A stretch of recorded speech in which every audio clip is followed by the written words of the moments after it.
মৌলা, তোমার রহমতের সামনে আমার গুনার তো কোনো অস্তিত্ব নাই মৌলা। আমার গুনাহ না হয় পাহাড় পরিমাণ হবে, বেশি থেকে বেশি আসমান পরিমাণ হবে, না হয় পুরা পৃথিবী পরিমাণ হবে। তোমার রহমত তো অগণিত, তোমার রহমত তো অসীম, তোমার রহমত তো আনলিমিটেড। এবার রব্বে করিম বলে, তাহলে ঘাবড়াস কেন, তাহলে মন ছোট করস কেন? আরে গুনাহ করেছো তো করেছো, কি হয়েছে? একবার তো তওবার মাধ্যমে আমি রবের দরবারে ফিরে আই। মৌলা, ফিরে আসতে পারবো তো? দরজা কি খোলা আছে?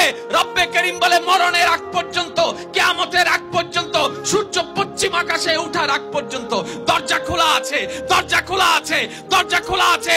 এবার বান্দা বলে, মৌলা 24টা ঘন্টার কোন টাইমে আসলে সেই দরজা খোলা পাবো? রব্বে করিম বলে, আরে ব্যাংকের দরজা খোলা থাকে নির্দিষ্ট সময়ে, অফিস আদালতের দরজা খোলা থাকে নির্দিষ্ট সময়ে, এমনকি ঘরের দরজাও খোলা থাকে নির্দিষ্ট সময়ে, এর বাইরে যাই না। কিন্তু তোর রবের দরবার এমন একটা দরবার, 24টা ঘন্টার যেই কোনো মুহূর্তে তুই আসবি, তোর রবের দরবার তোর জন্য খোলা থাকবে। সুবহানাল্লাহ।